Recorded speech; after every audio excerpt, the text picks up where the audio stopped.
Siamo a Parigi, nella lussuosa dimora del conte Jean du Barry. Sono i primi giorni del luglio 1768. Nelle sue camere private, il conte sta confabulando con il valletto personale del re. Poco distante, chiusa nella sua stanza, una ragazza bionda e graziosa passeggia nervosamente mentre attende il responso. A breve saprà se è stata scelta per incontrare il re Luigi XV.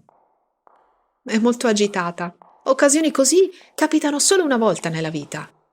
E se ora che è così vicina svanisse tutto in un soffio? Lei è Jeanne Bécu, una bellissima popolana, e ancora non sa che la sua vita sta per prendere una piega straordinaria. E anche stavolta c'è di mezzo un profumo. I profumi fanno solo finta di passare attraverso il naso, ma in realtà vanno dritti al cuore. Ci sono profumi che ci seducono, profumi che ci ossessionano, profumi che ci conquistano e silenziosamente ci trasformano. Io sono Roberta Deiana e questo è Il profumo del destino, un podcast che racconta storie di persone a cui un odore o un profumo ha cambiato la vita.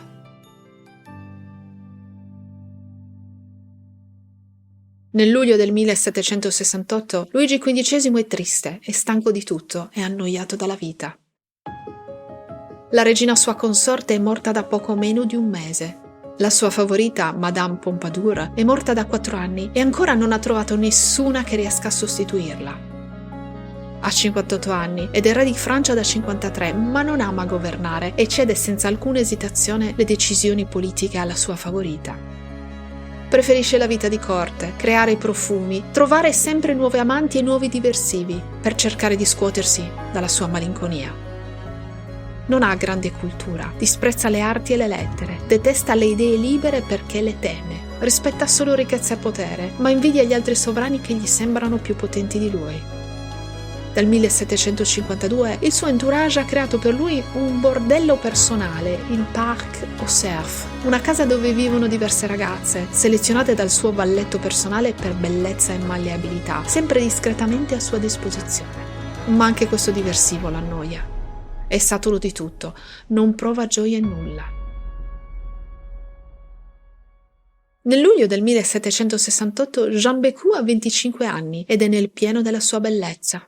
Sulla carta non potrebbe essere la persona più improbabile per entrare a corte. È di umili natali, figlia illegittima di una sarta di un monaco che a 20 anni viene notata per la sua straordinaria bellezza dal conte Jean du Barry, aristocratico dissoluto e senza scrupoli che procura amanti ai nobili di corte. Diventa il suo protettore e la offre a molti nobili, ma lei è intelligente e nel frattempo impara le maniere di corte.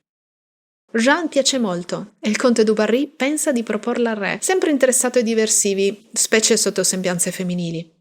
Per questo ha invitato a cena il valletto personale del re, che si occupa di scegliere per lui le ragazze più belle. Torniamo dunque a Parigi, a casa del conte du Barry. Jeanne sa di piacere agli uomini, ma adesso è in preda ai dubbi. Sarà piaciuta al valletto? Sarà stata abbastanza bella, abbastanza seducente, abbastanza raffinata? Sicuramente lui è molto selettivo. Il sovrano di Francia non può certo passare il suo tempo con chiunque. Ma entrare nelle sue grazie significa regali, gioielli, vestiti, significa una dimora lussuosa, banchetti e poi feste e divertimenti. Per le sue favorite significa anche acquisire un potere enorme. Beh, lei non chiede tanto, ma se il re volesse non avrebbe nulla in contrario. Basta con questi nobili smidollati, basta con Du Barry che le fa fare sempre quello che lui vuole. Sì, sarebbe proprio un colpo di fortuna incredibile. Le porte della stanza si aprono, Du Barry esce trionfante, il valletto ha deciso. Presto Jeanne andrà a cena con il re. Anzi, prestissimo. Pochi giorni dopo Jeanne è a Versailles, negli appartamenti privati del valletto. Per ora, per via delle rigide regole, non può entrare a corte. Cena dunque con il re di Francia, travestito da barone, e con altri 3 nobili. Le hanno dato 1000 raccomandazioni. Non essere timida, non essere sfacciata, non dare segni di riconoscerlo, non far tremare la voce, non parlare a voce troppo alta. Ma lei, nonostante la giovane età, sa il fatto suo. Come da istruzioni finge di non riconoscerlo e fa del suo meglio per essere seducente. E ci riesce, perché subito dopo cena viene invitata a passare la notte con il re. Jeanne si gioca tutte le sue carte e vince. A partire dal giorno dopo, Luigi XV la ricopre incessantemente di regali, gioielli, soldi, smeraldi, diamanti. Lui, annoiato da tutto e da tutti, la invita a tornare il giorno dopo, poi le chiede di restare per una settimana.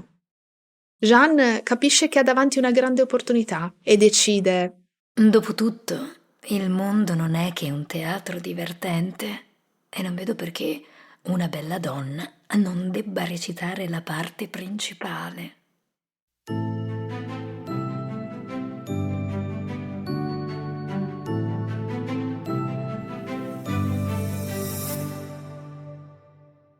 Dunque è ufficiale, Luigi XV ha perso la testa per lei. Jeanne viene fatta alloggiare nella reggia di Versailles, in un appartamento situato sopra quello del re, a cui lui può accedere quando vuole tramite un passaggio segreto. Tutto bene, quindi? Non proprio. Jeanne conduce una vita solitaria e non può entrare a corte. Secondo le regole, per diventare la maîtresse en titre, cioè l'amante ufficiale del re, una donna deve essere nobile e sposata. Ebbene sì. Il conte du Barry le organizza all'istante un matrimonio farsa con il fratello Guillaume. Lui purtroppo è già sposato, ma intende tenere i privilegi che ne conseguiranno in famiglia. Però non basta. Per poter frequentare Versailles, Jeanne deve venire presentata al re da una dama di corte. Il suo passato è chiacchierato, però, e in questo complicato gioco delle parti, in cui nessuno è irreprensibile, ma tutti fingono di esserlo, presentarla significa compromettersi. La soluzione è Madame de Béarn, una nobildonna con grossi debiti di gioco che le vengono cancellati in cambio della presentazione. Nell'aprile del 1779 Madame du Barry diventa la favorita del re, l'amante ufficiale di Luigi XV.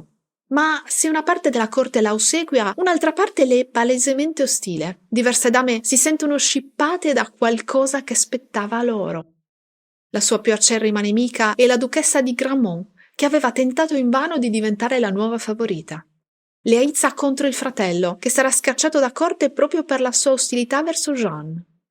Secondo molti sarebbe anche l'autrice di numerosi pamphlet diffamatori e canzoni volgari contro di lei che circolano a corte tra il popolo.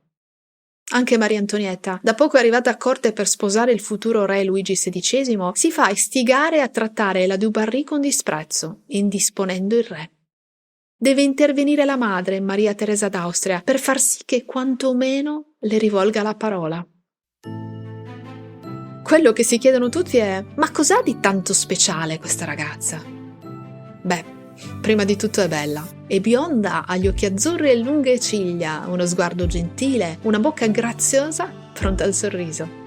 Ha anche un carattere piacevole. È allegra, brillante, spontanea e anche un po' irriverente. Qualcosa che il re, abituato all'ossequio perenne, non ha mai visto e trova nuovo e intrigante. Infine, la sua occupazione è stata per anni di piacere ai suoi nobili amanti.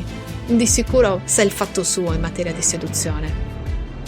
Quando il duca di Richelieu chiede al re che cosa abbia di tanto speciale questa donna, lui risponde che è l'unica donna in Francia ad aver trovato il segreto per fargli dimenticare di essere un sessantenne. Si dicono molte cose sui talenti e sulle astuzie di Madame du Barry. Si dice che abbia molti segreti profumati, grazie ai quali ha fatto perdere la testa al re. Si dice che faccia un grande uso di ambra grigia, la preziosa e profumata sostanza che da secoli viene considerata afrodisiaca. Secondo alcuni la ingerisce in modo che la sua pelle ne trasudi il profumo. Secondo altri la somministra al re Luigi XV disciolta nella cioccolata per rinvigorirlo. Secondo altri la usa per profumarsi le parti intime. Insomma, è grazie all'ambra grigia e ai suoi poteri profumati afrodisiaci che fa impazzire il re. È grazie all'ambra grigia che lei, umile popolana, è diventata contessa du Barry e favorita del re. È grazie all'ambra grigia che vive nel lusso e nello sfarzo, tra gioielli favolosi e vestiti da regina, in un mondo in cui ogni suo desiderio è soddisfatto. Il profumo dell'ambra grigia le ha cambiato la vita. O meglio, grazie al profumo dell'ambra grigia ha cambiato la sua vita.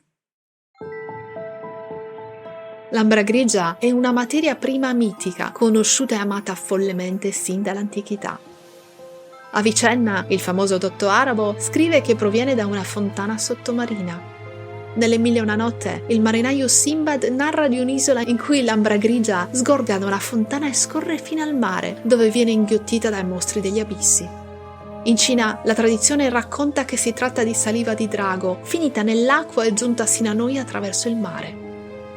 La sua origine reale è molto meno poetica. Sarebbe una concrezione intestinale del capodoglio rigettata in mare, che prende un profumo meraviglioso e il caratteristico colore grigiastro, da cui il nome, grazie agli effetti del mare e del sole. Raccolta sulle spiagge senza capire cosa fosse né da dove provenisse, aveva un fascino misterioso e forse da lì è nata la sua fama afrodisiaca, avallata da tanti, da Nostradamus a Casanova.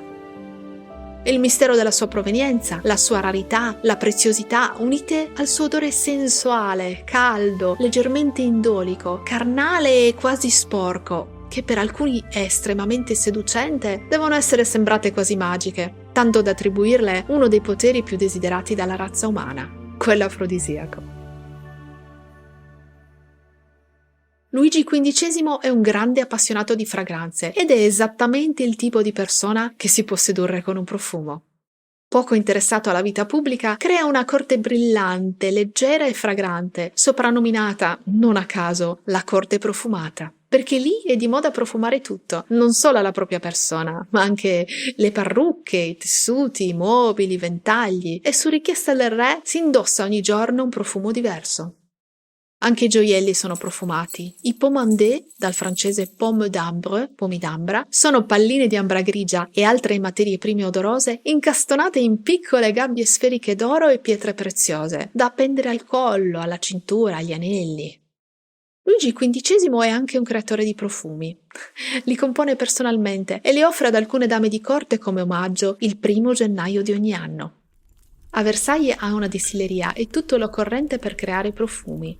Ha anche una fonte di materie prime. Nei grandi giardini si trova infatti una parte dedicata alla coltivazione di piante e fiori aromatici, detta il Carré de Parfumeur.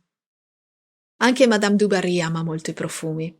Oltre all'ambra, ha una grande passione per il gelsomino, un fiore che può essere candido e luminoso, ma anche tirare fuori un lato indolico e sporco che non ti aspetteresti. Un fiore considerato volgare, lussurioso, diabolico, che però seduce il re. Perché Luigi XV doveva avere un debole per i profumi dai sentori carnali, oltre che per le grazie di questa fanciulla.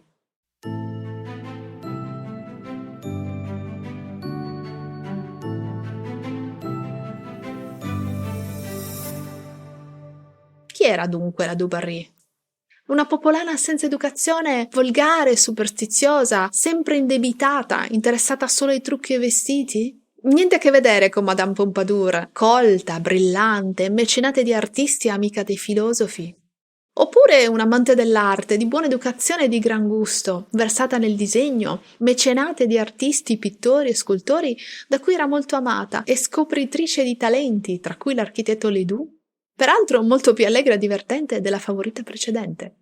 Oppure ancora una persona generosa e sensibile, che intercedette più volte presso il re per salvare diverse persone, e che andò a trovare Voltaire, il filosofo che tanto ammirava, sul suo letto di morte. O forse un po' di tutto quanto.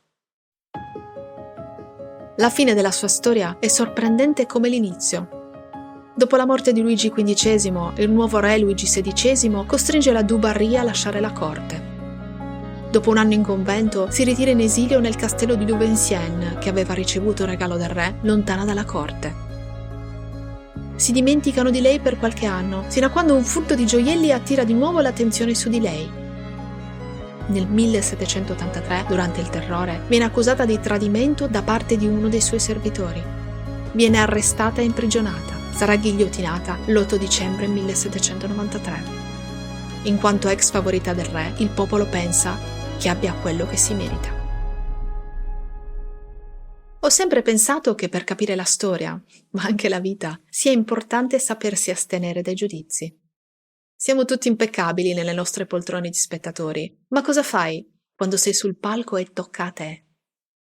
Sulla du Barry molti commentatori si sono soffermati con un certo gusto sulla sua vita frivola e dissoluta. Nella sua autobiografia Memoir, invece, sembra un'acuta osservatrice dell'animo umano, intelligente e consapevole. Niente a che vedere con l'avvelenatrice amorale e antagonista di Lady Oscar che ha forgiato la mia generazione, né con la volgare cortigiana di Maria Antonietta, il film di Sofia Coppola. Forse assomiglia un po' di più alla protagonista del film di May Wen, presentato a Cannes qualche mese fa, ma il taglio romantico, la storia d'amore con il re, carina, sì, ma piuttosto improbabile. Non dimentichiamolo, la contessa du Barry è una persona pragmatica e intelligente. Ha molto chiaro di avere davanti un'opportunità straordinaria di potere e di ascesa sociale, una delle poche a disposizione delle donne dell'epoca, specialmente di quelle di umili natali. Difficile che abbia velleità sentimentali, difficile che se le aspetti dal re. Sedurre è il suo lavoro, continuare a piacere al re è il suo successo, diventarne la favorita, la sua grande occasione. E lei la prende molto sul serio, anche cercando l'aiuto di un profumo considerato afrodisiaco come l'ambra grigia. E allora mi chiedo, è vero che certi profumi sono capaci di suscitare il desiderio, di accendere la passione? È possibile attrarre qualcuno indossando una certa fragranza? È vero che esistono profumi straordinariamente afrodisiaci? Ho girato la domanda a una persona che di fragranze sexy e seducenti se ne intende parecchio. Francesca Bianchi, naso e creatrice di profumi e fondatrice del brand di profumeria artistica omonimo. I profumi afrodisiaci. Tema molto molto dibattuto. Nella profumeria c'è sicuramente tanti miti, bellissimi. Per me ci sono anche delle verità e io ovviamente ti risponderò in qualità di naso e in relazione a quella che è la mia esperienza, il mio utilizzo di quello che sono i miei, ingredienti segreti afrodisiaci. L'olfatto è un senso chimico, sono molecole che vengono recepite dai recettori che abbiamo sulla parte alta del naso, cioè l'informazione raccolta in sole 3 sinapsi arrivano nella zona limbica del cervello. Quindi io non so se ci sono degli afrodisiaci o no, ma sicuramente ci sono degli aromi che rimandano più culturalmente alla vicinanza umana e se queste profumazioni vengono catturate dalla mente umana così rapidamente, in sole 3 sinapsi, arrivano nella parte del tuo cervello che gestisce emozioni e ricordi. Come fai tu a controllarle? Devi soccombere e qui secondo me sta la spiegazione. Non posso parlare delle specifiche molecole se sono effettivamente sperimentalmente dimostrate essere degli afrodisiaci. Ti posso dire che se ci sono degli odori che si sono fissate nella tua memoria per essere legate alla sensualità, a un ricordo di vicinanza e di umanità e tu le vai a risentire, non puoi sfuggire, è troppo forte perché quelle 3 sinapsi sono più veloci della luce. Cioè la tua razionalità non le può controllare, è un'emozione che non può essere manipolata esternamente e quindi devi soccombere. Sicuramente ci sono delle materie e dei profumi afrodisiaci, ma per motivi che sono legati al tuo cervello, alla tua memoria, alle tue emozioni. Quello che per me è il potere afrodisiaco, cioè delle note che siano capaci di essere seduttive, seducenti, sensuali o sessuali. Le note che io uso sono note che per me evocano la memoria della vicinanza della carne. Quindi prima ancora di pensare di fare profumi sessuali o sensuali, il mio scopo iniziale è sempre stato della creazione della intimità, l'umanità. L'ambra grigia in particolare ha un profilo olfattivo estremamente complesso, ricchissimo, molto difficile da definire, non hai mai un pezzo di ambra grigia uguale all'altra, quindi ogni pezzo messo in tintura, fatto macerare per un anno, filtrato, sarà diverso, avrà un profilo olfattivo diverso da un altro. Rispetto alla Du Barry, sicuramente la seduzione viene anche dalla sua bellezza e da questa carattere che per la vita che ha fatto deve essere stata sicuramente un personaggio che avrei voluto conoscere. Poi il discorso della seduzione bisognerebbe vedere nella mente del re, quindi appunto lei usava come vuole la leggenda dell'ambra grigia, che effettivamente è seducente. Di per sé, se la senti da vicino, può essere molto pungente, però se la tieni e rimane un po' in background e si mescola magari con le tue profumazioni o con altri profumi di rosa, di gelsomino o che altra cosa, lei amava molto il gelsomino, che tra l'altro è anche indolico, potrebbe essere qualcosa di molto accattivante e bisogna appunto leggere nella mente del re. Sicuramente lui sarà stato colpito anche forse inconsciamente e quando questo accade nell'inconscio c'è poca possibilità di controllo. Quando c'è il click è lì sì e non puoi sfuggire, è afrodisiaco.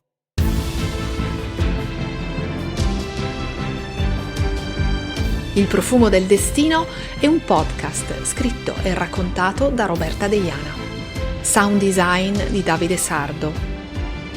Si ringrazia Laura Gaetano e Tommaso Fortunato per aver prestato la voce per questo podcast.